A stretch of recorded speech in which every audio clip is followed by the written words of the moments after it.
This is Austin St. John, Jason, the original Red Ranger. You are watching the Morphin Network.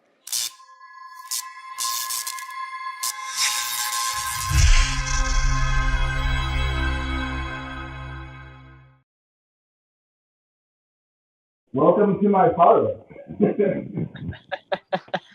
Yeah, really nice house, man. Like, we love it. So, those katanas, are those real katanas?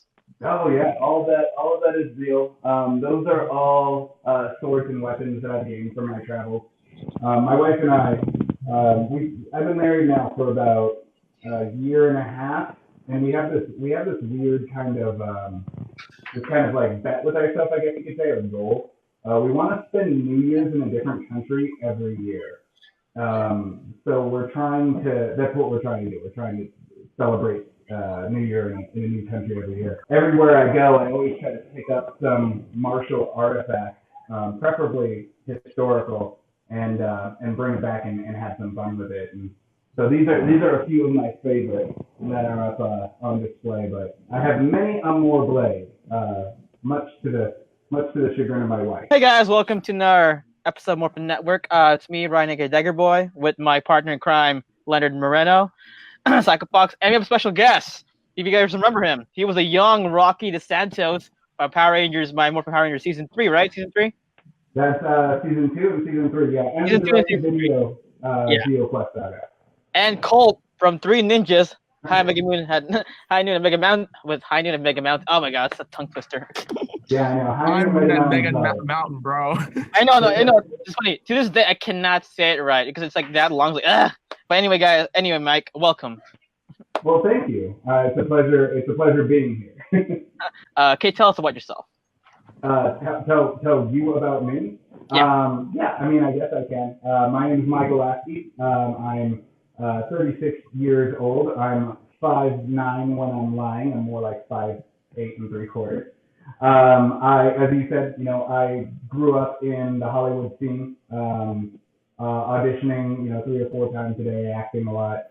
I have my most notable credits are, of course, Power Rangers, Three Ninjas. Right now, I have a movie streaming on Amazon Prime called The Sensei. It won a whole bunch of indie awards. I recommend that you guys look that up.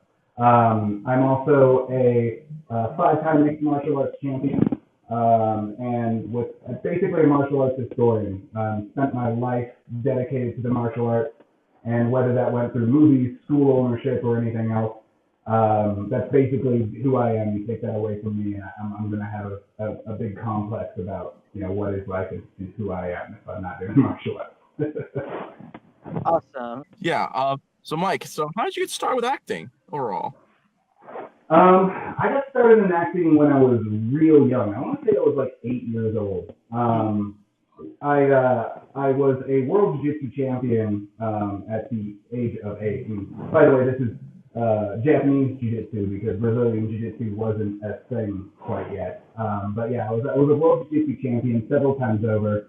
And, when you get that good at martial arts and you win that many awards, the next thing that happens, especially when you live in Southern California, is that people are like, hey, you should be in movies, right? Because the early 90s were wrought with, television shows and movies about, like, fighting and the martial arts and stuff like that. I had an uncle who raced cars for a living, who knew somebody who sort of had an aunt that was a manager, and I went and talked to her, and that's all she wrote. I was a comic book fan when I was a kid. I used to memorize like monologues from like old records and stuff like that. So I went up there and I think I did like a werewolf monologue from like an old Colt 45 record, and she loved it. I started auditioning shortly after. My first big gig was as young Rocky DeSantos in Season 2, which was just like a 2-parter episode. It was a one good episode, and then they brought us back for Season 3, and then it kind of blossomed from there. Awesome. That's really awesome. I mean, you were an awesome child actor. I remember you like when I was like 9, because I actually watched you in VHS tape. So awesome. No, did you see the Geo Quest on VHS and you see it on TV? VHS because I was born in '95, and then the first VHS tape I had was you guys them turning to kids. So I actually first watched you. Wow, that's awesome. So we all know you're a professional martial artist. Can you briefly explain how did you get into the world of martial arts? I don't even remember how I got started in martial arts. To be honest, it's I always say like the big stick that I pull is that I've been kicking since I can walk. My father was a Green Beret in the military, so of course he was gonna as his only born son. Of course he was gonna learn how to fight. So I don't know that I had much of a choice, but luckily I always enjoyed it. Back in the early '90s, the only real kind of martial arts training was go to your local martial arts studio and learn how to kick and punch, right? It's a very different time than we have now with this sort of renaissance of real applicable martial arts style, at least on a mass scale. So I started with Kensudo, and then karate, and then Taekwondo. They're all like kicking martial arts. And then moved on into sort of throwing styles, Japanese Jiu-Jitsu and Judo. And that's kind of where that all sort of came from. Basically, all my dad started there. And then at the age of, I want to say like 13 or 14, that's when I booked the Three Ninjas gig. And I met my current, future, present, everything mentor, Ron Galicki and Diane Asano, who are huge in the JKD lineage under Dan Asano and all that stuff. And they introduced me to a lot more of the more realistic sort of down and dirty weapons and grappling and all that stuff. And then when I met them, those doors like busted wide open of what martial arts could be. Whether it be more so than just like kicking and punching, whether it be cultural or whether it be just combatively. Awesome. Yeah, watching your Instagram videos, I'm like, damn, this guy's so god. And then when I found out that you're a professional, I was like, oh, damn. Yeah, So, I'm not, me personally, like when you look at like my Instagram or like my YouTube or anything, you'll find that I'm not so much interested in necessarily that something works. I really like to understand why it works and how it works. I tend to get like really geeky and put on the glasses late at night and try to figure out where everything comes from and where it progresses to and why it works that way. And I think that's part of the fun of being a martial artist, more so than just like, beating people up, punching people in the face, and then calling it a day. awesome. Yeah. So speaking of Power Rangers, speaking of martial arts, so what was the audition process like for Power Rangers? So I'm gonna be honest with you. I mean, we're talking, I want to say like '93, maybe even earlier. So it's a distant memory for me, especially being as young as I was. When I was on Power Rangers, I want to say I was like 11 years old. But from what I remember, it was pretty much an open casting call in a similar sense that the way they do it now, as I come to understand it. In the industry, we call those cattle calls, which are basically, hey, come one, come all. Let's see if you have the talent, right? Very America's Got Talent or American Idol style. Just like a bunch of people lining up. Especially, when you're talking about season 2 of Power Rangers, season 1 has already come out, and you've got like these actors and these people just like, they're blocking freeways with public appearances, and they're just top of the world. So season 2, a cattle call for that show is just literally insane. I think I want to say there were hundreds of thousands of kids that auditioned for those parts. And really what it came down to for them was a little bit different, right? You had to have a 10 or 11-year-old who wasn't shy on camera. I feel like in today's social media age, that's pretty easy to have an outgoing kid. But in the early '90s, that wasn't something that was exceptionally easy to find.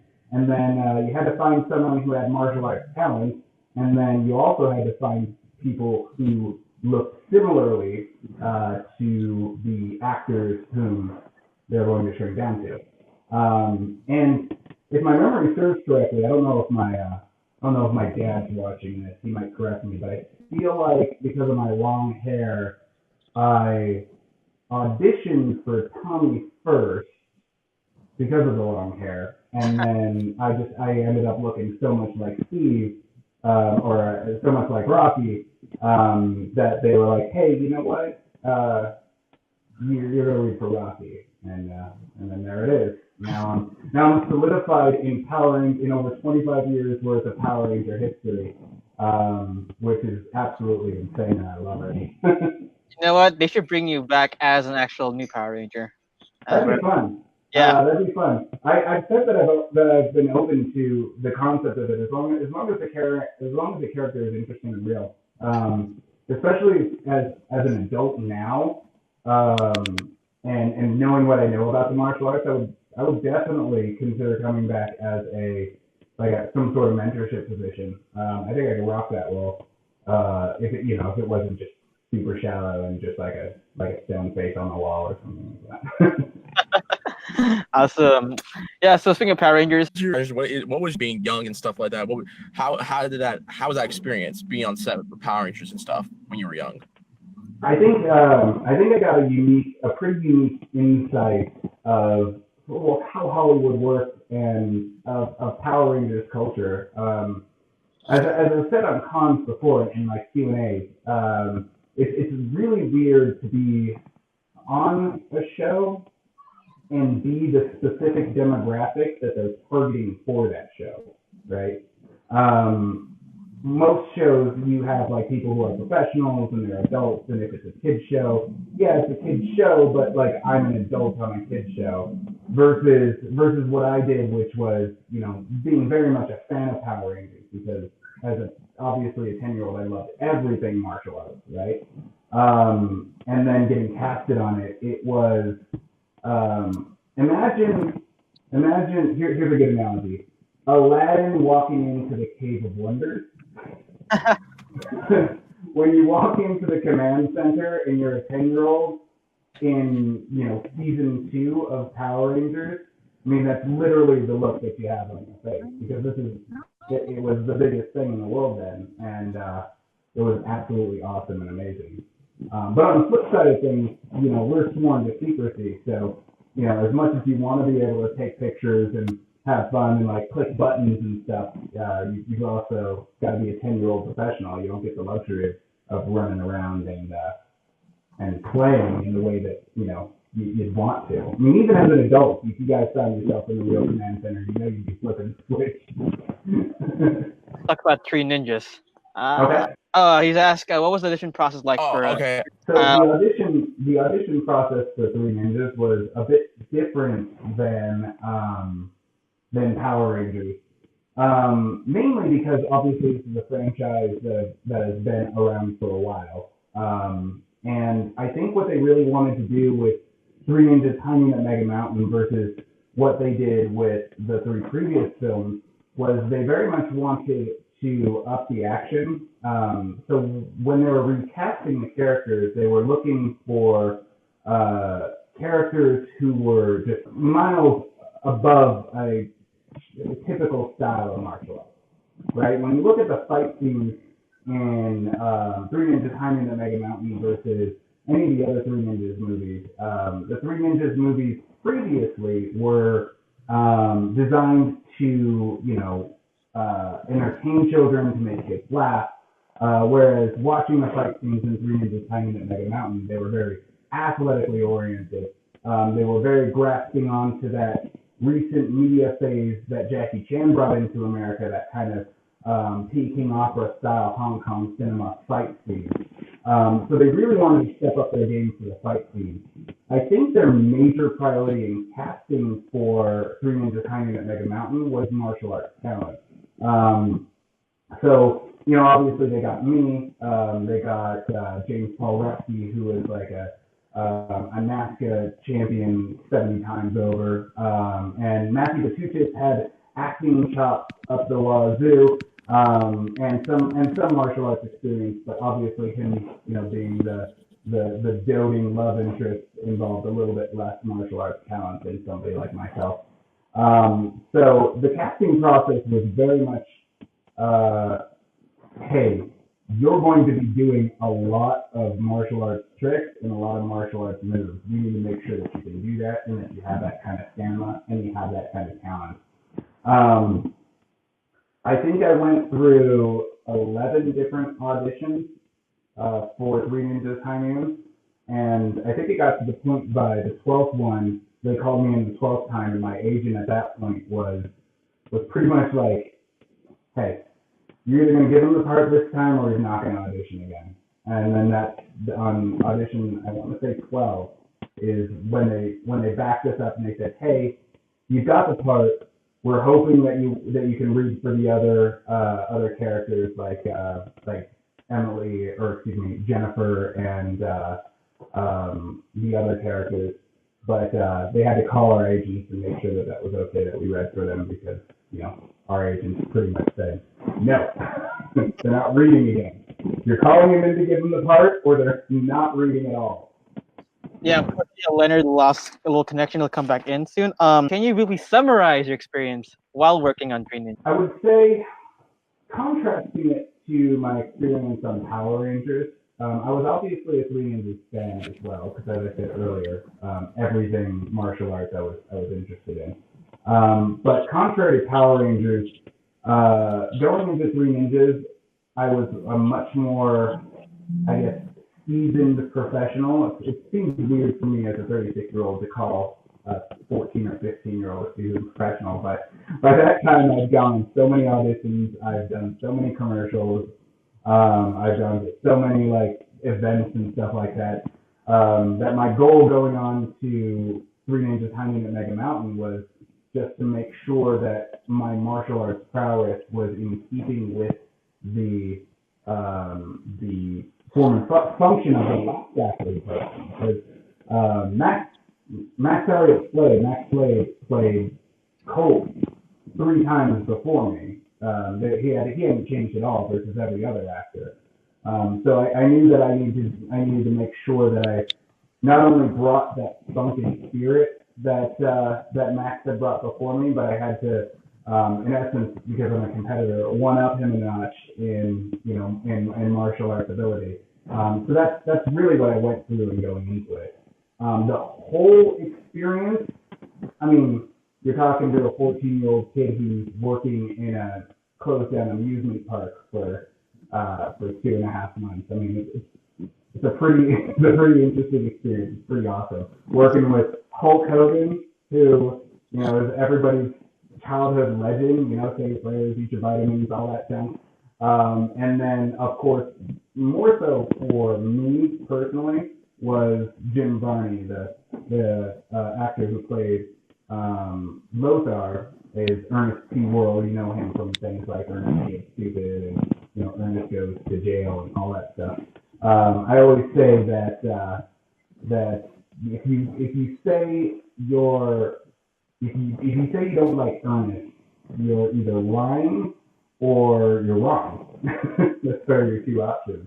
So I was really excited to meet him in particular, and he passed away obviously, and it was just a great childhood memory to have of Jim Varney. It's a great thespian, an amazing Shakespearean actor who got caught in this character that he developed and made a lot of money doing it, but wasn't used fully acting like in the way I think he should have been.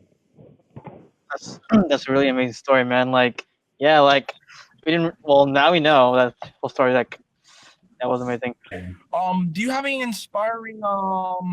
advice for any aspiring actors, especially martial arts actors and stuff like that? As far as inspiration, I mean, I my father was really into motivational tapes and motivational speakers, and he used to listen to them all the time, and I sort of grew a little bit of distaste for them based on how much I've heard them. As far as motivation, I don't know that I'm necessarily the greatest guy to go for that, but what I could give is, I would say, some interesting insight and advice on that concept.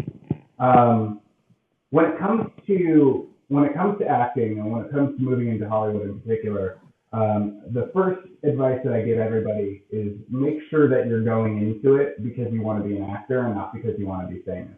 Mm. I feel like, especially in today's day and age, a lot of people like to rush into acting because they want to be popular, and that's the wrong reason to do it, right?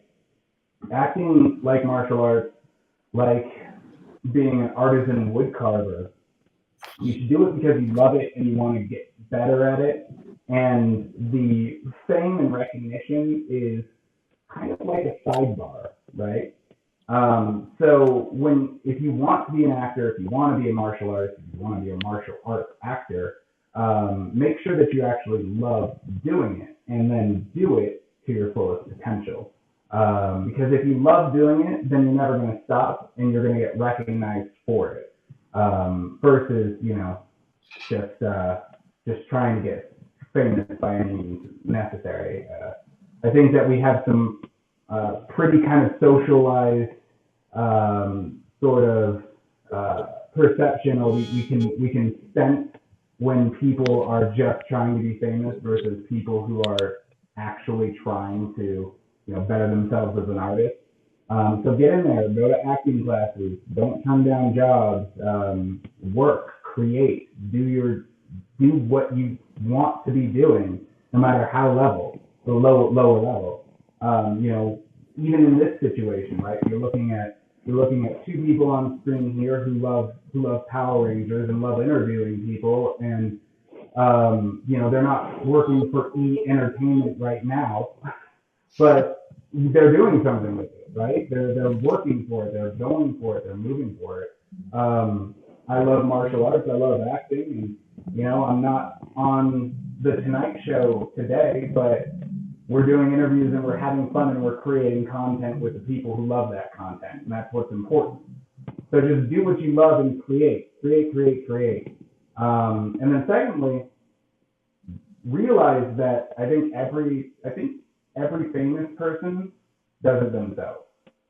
When I was young, especially in like that Hollywood system, I was always thinking about and looking for somebody else to like discover me, sort of like A Star Is Born, right? That whole story, that whole mythos that Hollywood throws at you.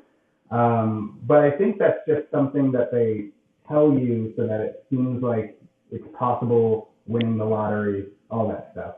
Sure, that happens, being discovered in a cafe like you're Channing Tatum, and then, or like going for your first audition, which I think is Topher Grace's story, right? His first audition ever was that 70s show and he booked it. But you also have to promote yourself, you have to push yourself, and you have to go out and do things and make yourself uncomfortable. So that's my advice, is create, no matter how crappy it is at the start, no matter how little people are watching it, just create. And then that'll show people that you love it, and when people realize that you love it, they buy it. And thank you for the compliment, man. That's really good advice, especially to us. Hey, Yeah, that's what it is. You guys are hustling, and you guys didn't have. I mean, this is more personal to you than everybody else. I feel like I'm doing like a pep talk to you guys. So sorry for everybody else. But you guys contacted me via email, and you could have very gotten a email back that said shove it, or send me. Luckily, that's not me, obviously, but you could have. But you guys pushed the initiative, and you're like, hey, do you want to do this? And you weren't embarrassed about it. Like, this is what we want to do. And I'm like, cool, yeah, you guys seem awesome, so let's do it. thank you so much. Thank you. So, you appreciate really, man. We really appreciate it. Yeah, I mean, I'm having fun with you guys talking, so you deserve it. It's Thank not you. something that I've given to you, it's something that you've earned. So Now, do you have any expiring advice to if someone who wants to be a martial artist, a professional martial artist? We've seen you doing MMA fighting. yeah, when it comes,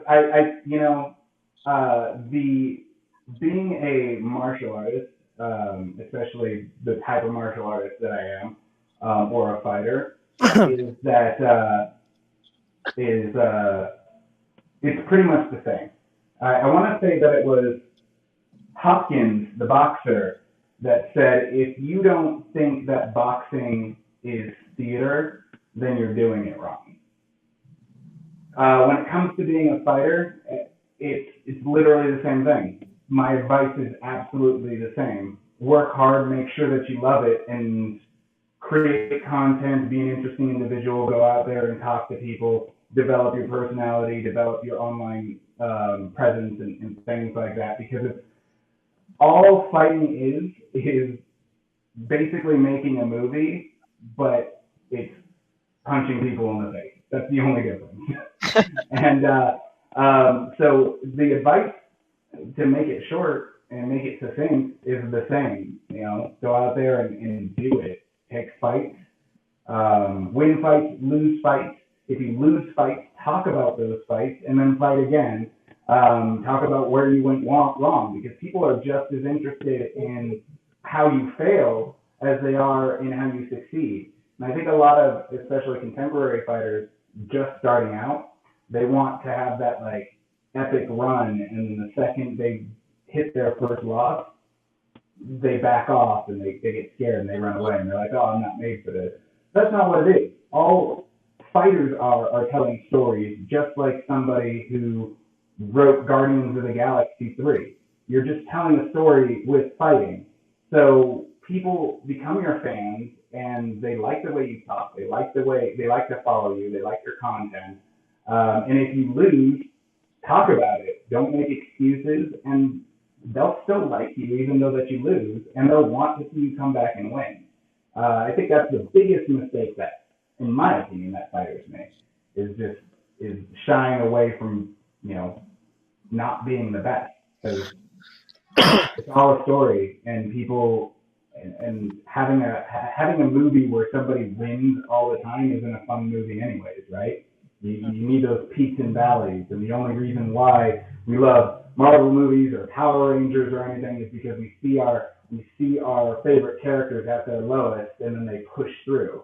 So as fighters, you lose, man. Own up to it, and then show people that you're going to come back stronger. Awesome. Also, it's good to know that you're a Marvel fan. So. Oh yeah. Oh my God. Do we got a DC fan in the house? Sorry, man. I just lost Is that anytime someone mentions Marvel, Ryan just gets all glittery and red in the face and stuff like that? Like, it's so happy. It's like, geez. One of my favorite jokes is that I think like a lot of people get into martial arts because they want to be like super strong, or they want to be a badass, or on a lesser note, they want to like protect themselves and defend themselves and their family, and that's all fine and games. But I know for a fact as a kid that I wanted to get into martial arts because I wanted to be a superhero.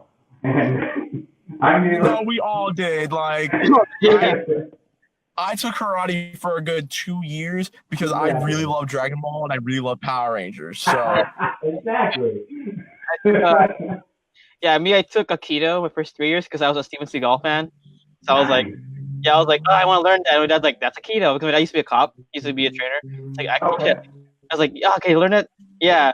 I stopped because actually, like, because I used to have a bully that actually kind of hurt by accident. Right. Speaking of Steven Seagal, my main mentor, Ron Balicki, whom one of the ninjas that I fight in Three Ninjas Hanging at Mega Mountain in the Western scene. That's where I met. He's my mentor. I pretty much grew up with him. After that movie, I went to like live with him for like 15 years, and we traveled the world and taught martial arts and stuff like that. But he is Steven Seagal's second unit director on all of his new movies now. So I got the luxury of going down to his place in Arizona and meeting him a few times. And he's a great guy. He's an intense guy. He's pretty cool. That's really amazing. I'm like, really. So we have one more question for you, Mike, before we go some comments from fans. Like, you want to say hi? I got you. Mike, do you have any upcoming projects that are currently in the works? Yeah, I mean, like the advice that I gave aspiring actors and aspiring martial artists, it's always about, pushing and creating, whether or not somebody else is funding you on a big budget film like Three Ninjas Hanging at Mega Mountain, or on a low level sense. As I mentioned earlier, I have a movie called The Sensei on streaming now on Amazon Prime. I think you can rent it online places too. People are messaging me saying like you can find it on Vimeo and stuff like that. But this is a real cool project. I play the character is modeled after the Matthew Shepard case that happened in Laramie, Wyoming. They did a whole theater thing on that years ago. But I play a kid named McLean who is gay, and he lives in a small town in the 80s, and he's bullied and he's getting beaten up, and through the power of martial arts, somebody comes from out of town, his mentor, played by Diana Lee in Asano, and teaches him how to defend himself from hatred and self-hatred. So it's a great sort of different style of martial arts movie. There's a lot of martial arts in it, a lot of good action in it, but it's also an indie film, an award-winning indie film, so it's got a lot of social consciousness to it as well. Definitely recommend that you guys look at that. Streaming now on Amazon Prime, as I said before.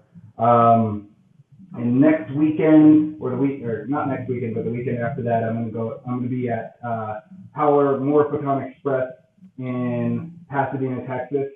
So I got a last minute invite to that one. I think it's because Jason David Frank is a martial artist and a martial arts fan, so he was like last minute. He was like, yeah, let's bring him on in.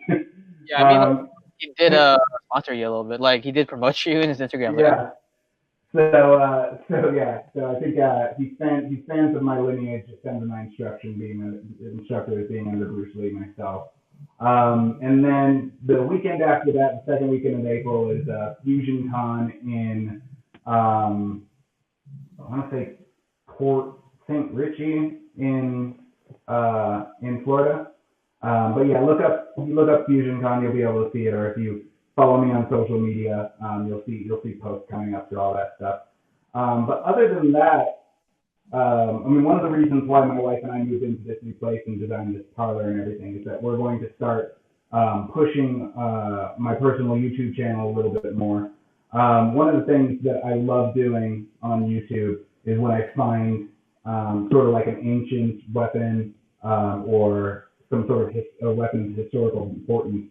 When I get that, I make a video about it, and the video kind of goes into its historic relevance and stuff like that. So if you look me up, it's just youtube.com/Michael S. You can see a lot of those past videos. They're only about a minute and a half long, but we're going to start pushing that more of like a historical sort of 5.5 minute to like 10-minute content.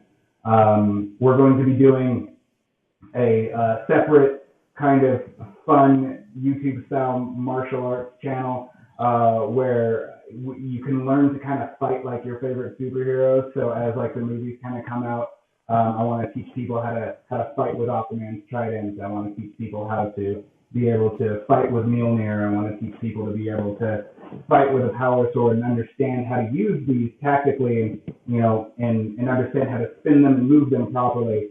So if you look on my YouTube stream right now, you can see me kind of playing with that concept, right? I have a video on the difference between how Aquaman spins his trident being Polynesian versus the way the Chinese people do it.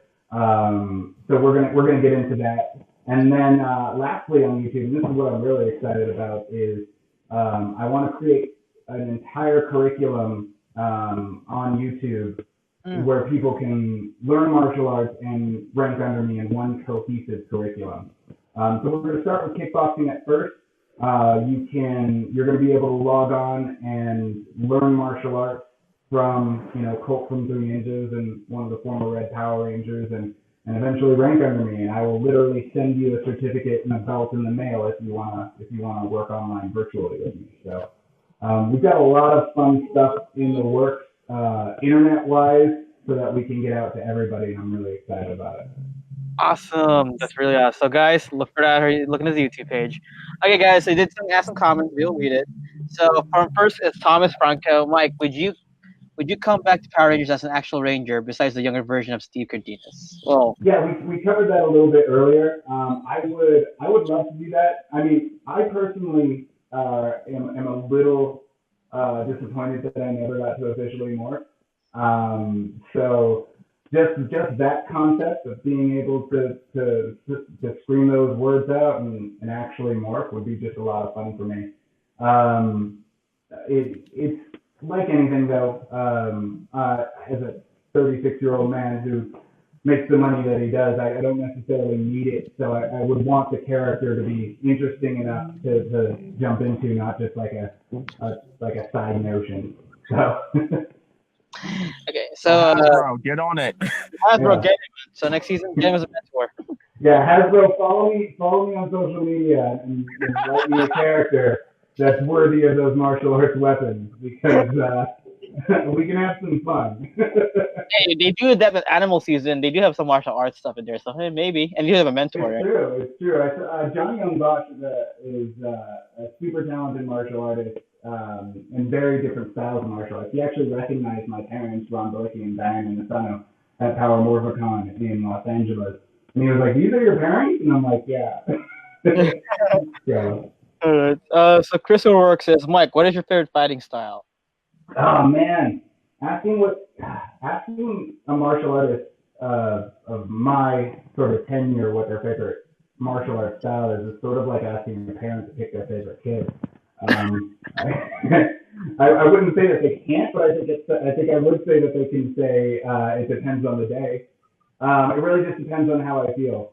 For the last few years, I've been in a mixed martial arts cage, so I've been really focused on things that have a high percentage of working versus things that are cool looking or things that are exploratory.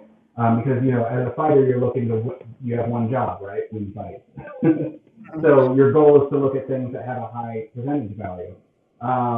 But it really just depends on my time. If I'm feeling angry, Muay Thai is fun. If I'm feeling playful, capoeira is awesome. If I'm feeling elegant, I like Western swordplay. If I'm feeling, murderous, I like the Filipino Kali.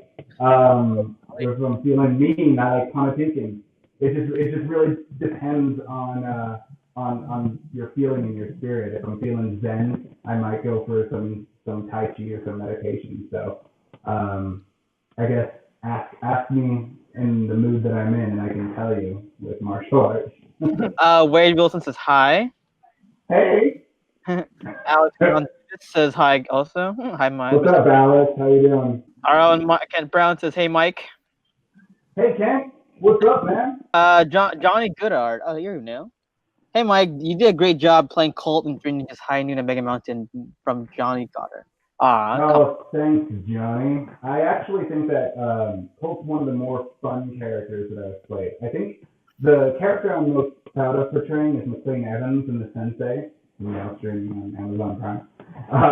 But because that took a lot of acting chops, a lot of acting work, and that was really the accumulation of my childhood acting career, both as a martial artist and as an actor, and they kind of fused together in that role.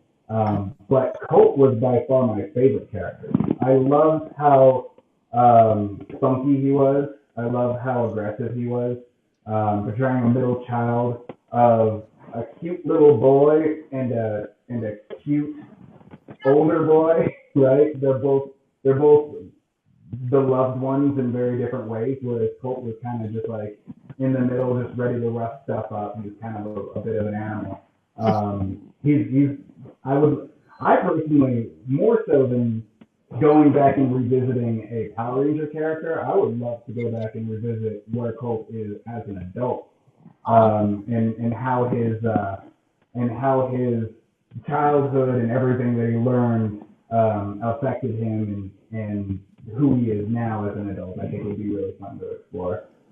Three Ninjas 4, let's make it. Do it. No, yeah, let's get Three Ninjas 5 happening.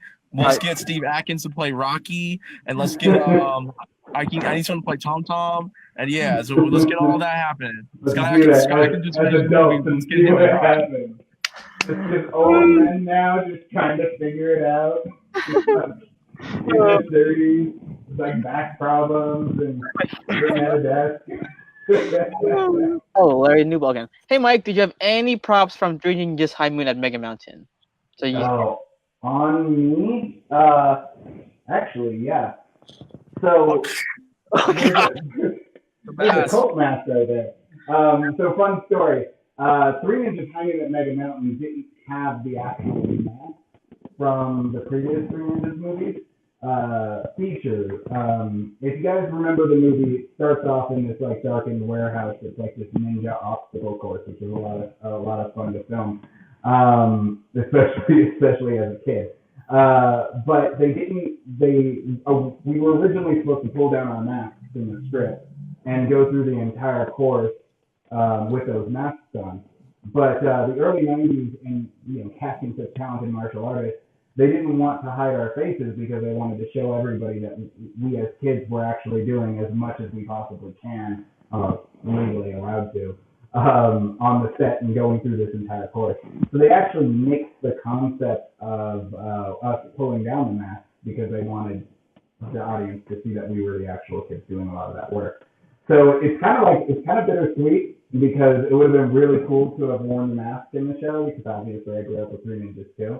But I guess it was better that everybody saw my face from a PR standpoint. But yeah, so I want to say I have like 4 or 5 of those masks because they molded my face and they painted them up and everything, and they did different style ideas.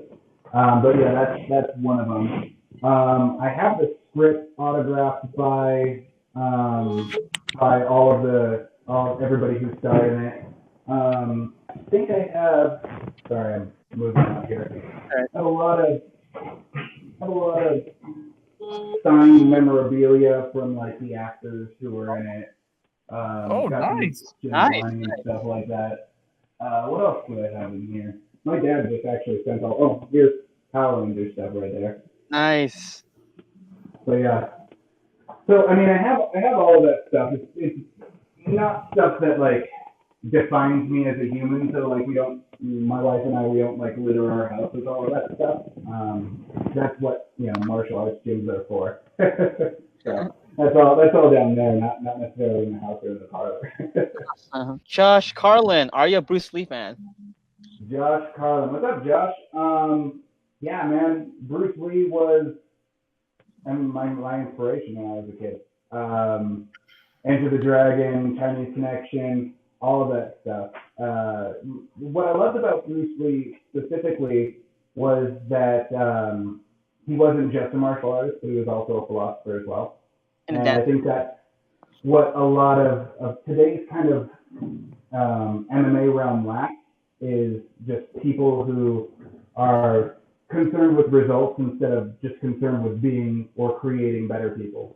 And that's what I try to infuse in my kids program. I teach a great kids program at the University of Grappling Schools. I'm kind of the spearhead of the kids programming and everything like that, which is fun. Kids get to come in and learn from a Red Power Ranger and Colt from Three Ninjas. I mean, you're not going to get a much better social status than that. But, we're actually infusing the tenets of Confucianism, of Bruce Lee and all that stuff into our martial arts to not only teach kids how to defend themselves, but how to handle themselves as well and deal with controversy and deal with negativity and stuff like that. So Bruce Lee was a real big idol of mine. And then when I met Ron Galicki and Diana Lee and Asano on who's Bruce Lee's goddaughter on the set of Three Ninjas, obviously it was my goal to impress them, and luckily that worked. They kind of became their adopted son and got to hang out with them for most of my life. So. Awesome. That's a really great story, man. And like me, I love Bruce Lee, especially like his Enter the Dragon. That was amazing. Yeah, man. Awesome. You gotta love Enter the Dragon. I mean, if you don't, I don't even know how you're a real martial artist. There's something wrong. If you don't like Enter the Dragon, there's something wrong with you. I know. My personal favorite movie was the one he was with Kareem Abdul-Jabbar. That was my personal favorite. Which one was that one? Was it Fist of Fury? Was it Fist of Fury? That was Game of Death. And if you guys like Game of Death, I can't remember the document. There's a recent documentary that came out about the Game of Death that has a lot of unused footage. And I wish I remembered it. I went to like the premiere as a kid, but I can't remember what it was. A fantastic documentary where they just show all this unused footage because obviously he died during the making of it, so they couldn't finish it. And then the whole idea was sort of bastardized into what we have now as the Game of Death. But the original Game of Death concept was just super awesome. Look it up. I can't. God, I wish I remembered it to help you guys out, but I don't. So Susie says, so how's the hand feeling? Will you fight again? Ooh. Thank you. I've been wanting to know. So yeah, if you don't know, I broke my hand in that last title match.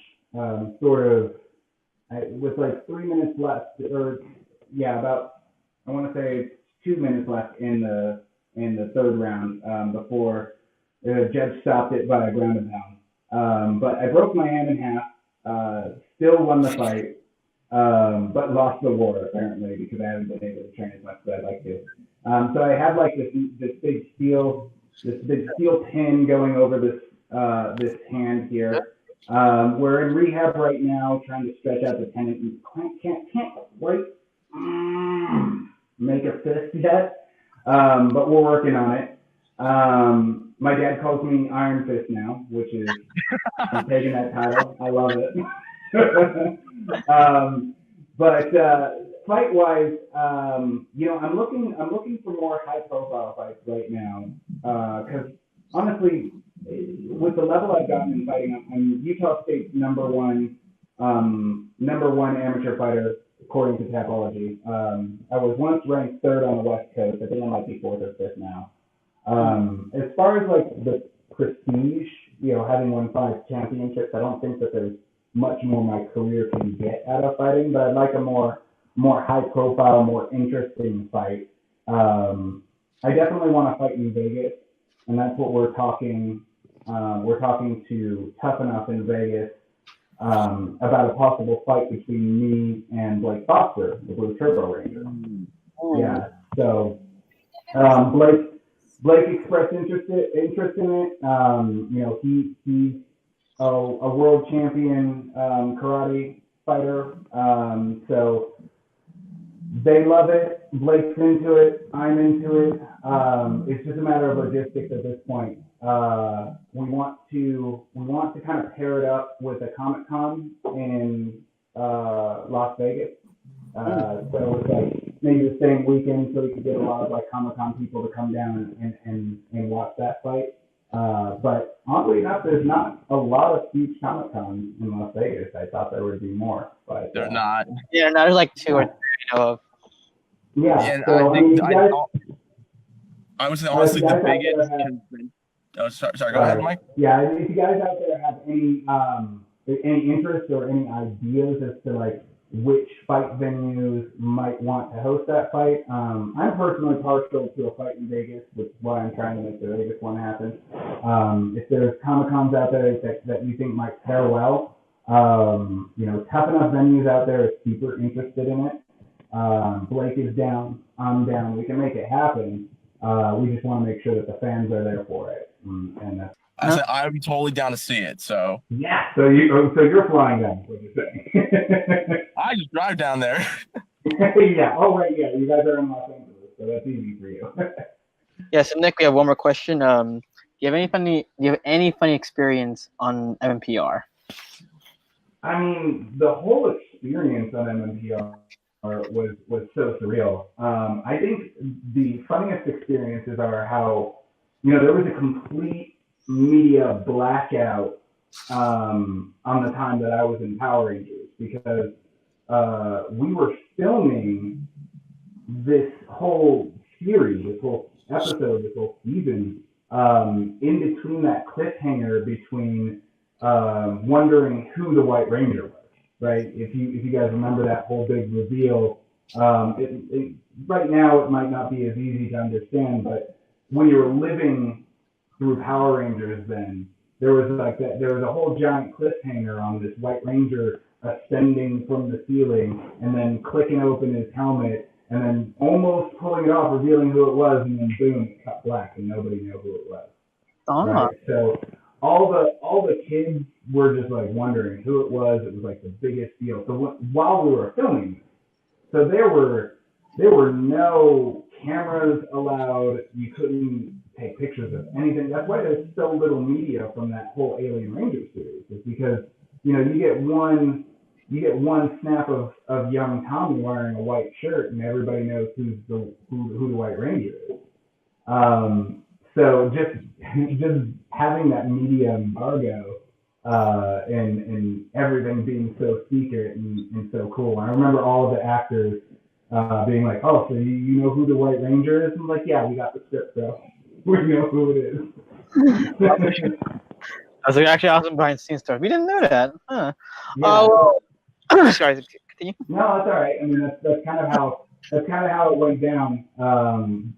Back in a time where you couldn't stream media and just watch the next one. There was like this whole media. Everyone wondering who was the White Ranger. Awesome. So unfortunately, we don't have time anymore. So thank you, Mike, for being our special guest. That was my pleasure. Thank you for joining me in my podcast. Where can you find you in social media? So yeah, just you can search Michael Esky anywhere. You're gonna find a lot of media on me if you Google me. But follow me on Instagram at BigBangMike_. Same thing for Twitter, at BigBangMike_.